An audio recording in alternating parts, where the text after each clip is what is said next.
Boom. I'm telling you, I'm on a roll. I think this is the fourth or fifth time I have showed up. I have shown up on time. Now, I hope you hear me because my voice is hoarse. I've been battling the flu for about, I think this is day 3. I am on the other side of it, thank goodness. I'm sort of getting better, but you can still hear it in my voice. Somebody says, here we go. Guys, please forgive my voice. I'm going to try to speak. Hey, Bo, thank you so much for being with me. I'm going to try and speak as clearly as possible, as audibly as possible. And I've been taking some medication. And like I said, I'm on the other side of it. And I would imagine in the next 2 or 3 days, I'll be perfect, I hope. Well, you know, Malcolm X used to say that when the sun comes up, the rooster crows. Well, the sun's up, and this rooster is going to crow. Guys, just do me a favor before we get into this broadcast. It's about 18:31 now. I'm over here at my office at Simoson Building, located plot number 8585 on Simon Moore Lane, and I'm going to be done in under 22 minutes. This is how much I value your time. I'm not one of these people that speaks for 45 minutes. 1 hour? Who speaks for 1 hour?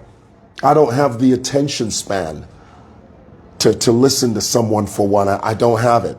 Okay, so I'm going to keep this within the 22-minute circumference. But I need you to share this live with people that you think would be interested in this conversation.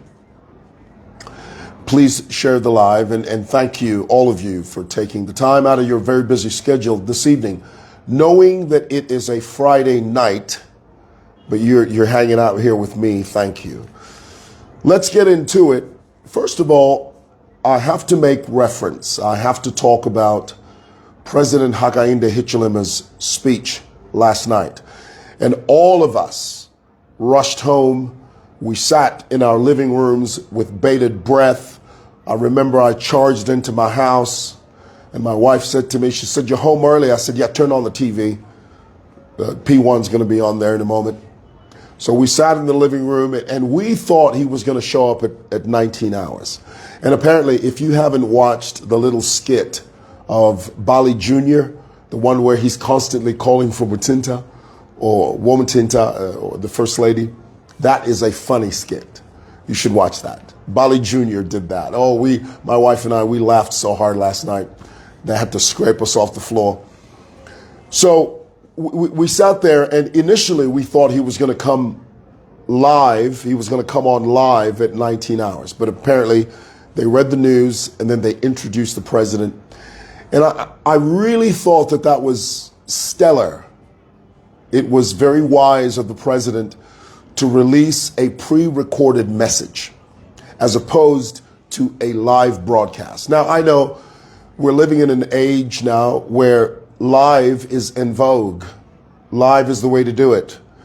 But I understand the reason the president decided to release a pre-recorded, down to the script message. He didn't want to make any mistakes. He didn't want to fumble the ball. When you speak off the cuff, you are susceptible to make errors and to misspeak and to speak out of turn. He didn't want to take that chance because of the delicacy of this issue.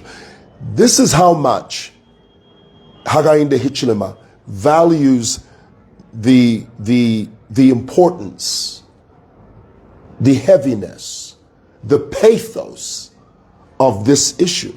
He regards it so high that he realizes that at this stage, he doesn't want to give the guys on the other side of the aisle any reason to sort of fault him. So his message was concise, it was clear to the point. and it can be condensed literally in one sentence or less than two sentences. Love, unity, continuity.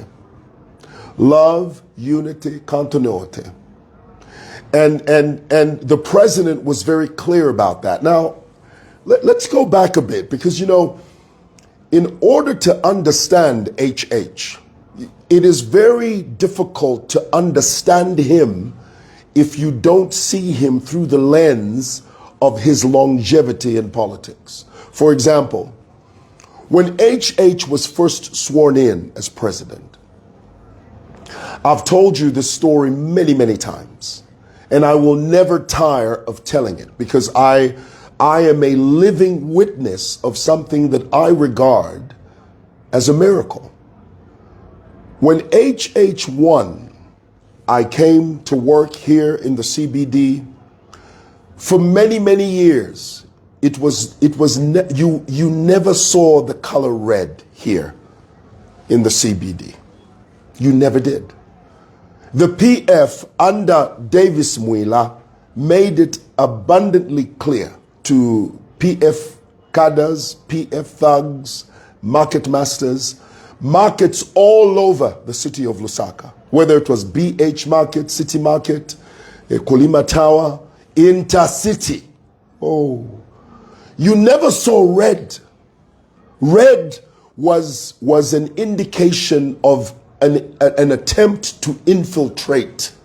They used to say, the PF cadres used to say, "Ngawafwale cha red, ulela that new Manchester United fan, ulefo kututola mano." You're trying to get into our heads. So they never tolerated any red. And when Hakainde Hichilema was first elected, for the first time, all you saw here was rouge. You know what rouge is? Tell me in the comments if you know what rouge is. All you saw was red. Something that we never saw. Now, there was a period of about 5 or 6 hours where UPND cadres were going around looking for PF cadres. I used to see it. I would stand on the corner of Kalusha Wali and Simon Moore Lane and watch UPND cadres running after PF cadres. Icho, challenge PF chikateni, baikata, mambo kuma. Chitwale ni mudia muntwani mudia, murumu mudia, muchipume. A few minutes later, you'd see someone being dragged down the street. Challenge PF. The thing that changed that was when Hakainde Hichilema said, "Be magnanimous. If you want to wear red, that is your choice. If you want to wear green, that's your choice. If you want to wear the colors of the MMD, that is your political persuasion. And you, as a citizen of this nation, should be allowed, should be given the privilege to make that choice." President Hakainde Hichilema, instead of preaching revenge, retribution, and attrition, he preached magnanimity. And I'll never forget him using that word, be magnanimous. That's the first time I heard a head of state say that. I've never heard any head of state use that word. Be magnanimous, be kind, be reciprocal, be loving. Be a person of open arms. Be embracing. Be inclusive. Ooh, there's a good one. I mean, this is a man that had gone through years of torture, years of abuse, years of torment, years of anguish, years of heavy-handed debauchery by the PF. And the moment he's sworn in, he uses the word magnanimous. It was like magic. I walked through City Market for the first time. I saw a woman selling fruit, covering her fruit with a PF chitenge, next to a woman selling fruit with a UPND chitenge. Never saw it in my life, but it was happening. During the PF, a woman couldn't even wear red panties. I've posted that video. There was a marketeer that shared that story. I've shared it with you. The woman said in the PF, we couldn't, as women, we couldn't even wear red panties. Kaputula or pant. Fidatulanda mochibemba. Pant. Abakashana tamale fuala pant. Iyakashika. Iyakashika wa fuala pant. Iyakashika. Ba PF ba kupania. Bale fula. Wala fula. You're going to take it off. So I said all of that to say this. When Walungu died, HH kept quiet for several days. Everybody was talking. He didn't really speak. And one day he decided to break through the noise and bring some level of clarity to the situation. And in a pre-recorded message, he preached unity, love, steadfastness, and the circumference of law and order. He basically said, look, let's love each other through this trying time. But keep in mind, we have to observe the law. We're not going to allow a situation where lawlessness reigns. We're not doing that. End of message. Some of you were expecting a flurry of agitated verbosity. Some of you were expecting HH to throw a tantrum, because we know the character of the PF is to throw tantrums. Had it been a PF president talking in retaliation to HH, there would have been insults. You were expecting that, but he didn't deliver what you were expecting. Instead, he delivered level-headedness, a call to love and unity, a call to cohesiveness, a call to law and order, a call, if you like, continuity. And it closed. Now, Makebi Zulu, along with Tasila Lungu, the word on the street is that they are now using EcL's dead body as a bargaining chip to negotiate with. A bargaining chip is something you use to your advantage in a negotiation. Okay? In Zambians, a chip is not aba chips. Yo. Chip means a piece. Something. It can be anything. Something you use. In this case, that something is EcL's dead body. EcL's dead body is being used as a bargaining chip or bargaining tool, if you like, to negotiate a way out for the Lungu family. And as you know, the immediate members of the Lungu family are all facing legal action. All of them. Everyone from Tasila, a few years ago,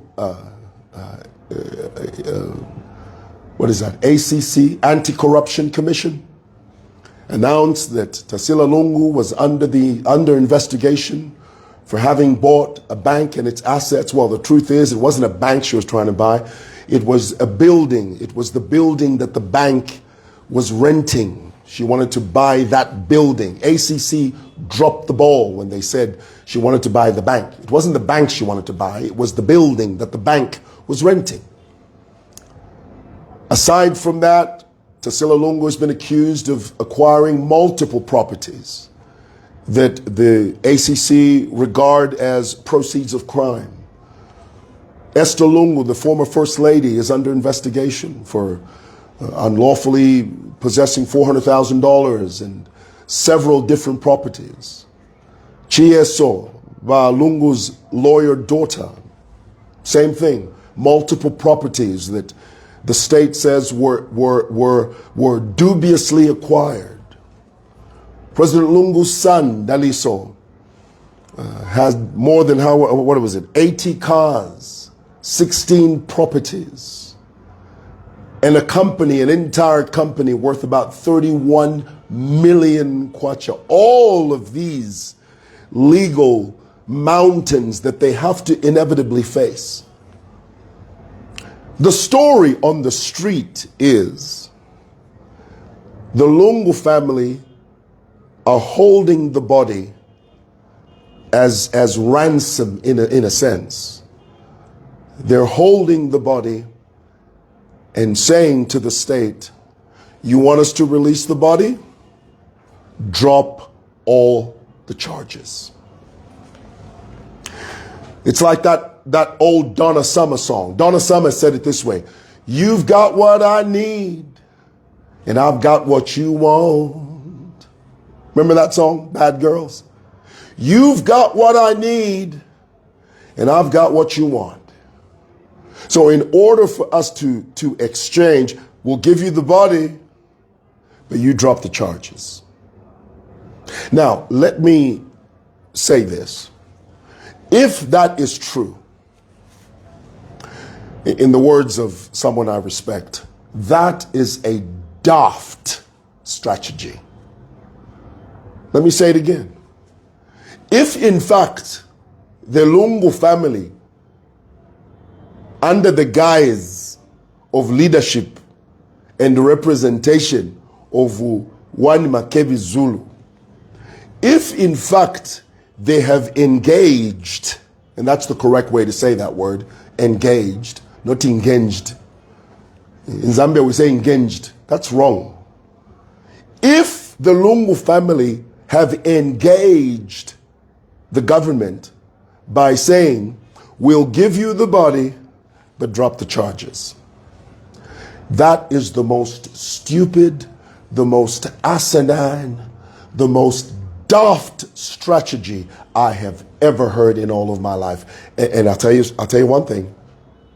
It's going to land with a hollow thud. What, you think HH is Thanos? Huh? You think HH, through the click of his fingers, can make things disappear? Huh? There are three branches. Okay? The executive is not going to dip into the judiciary. Okay, let's be clear. The executive in this case is not going to dip into the judiciary. It's not going to happen that way. And if it does happen that way, I'll be shocked out of my mind. But the one thing that you should take away from this news is this. And I wouldn't put it past it, Makebi Zulu.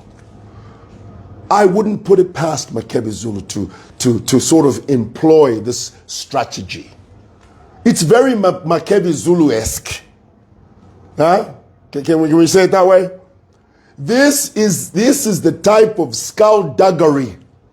This is the type of machinations that Makebi Zulu embroils himself in. The chap is crafty. Crafty. We'll give you the body, you drop the charges. That is the dumbest, daftest strategy I've ever heard. And I don't think it's going to work. Honestly, really. Here's my feeling. It doesn't matter what happens. The body is going to come back to Zambia. What are you going to do? Keep it? Huh? So what if there's a stalemate? What if there's an impasse? Huh? What if nobody budges? What, you're going to hold on? What are you going to do? Hold on to the body? Huh? What if it starts to rot and decompose? What are you going to do then? You are in no moral position to demand such. Tasila, Makebi, you're a bunch of jokers. You are in no position to make such outlandish demands. Daft strategy. All right, I gotta go home. Thanks for watching.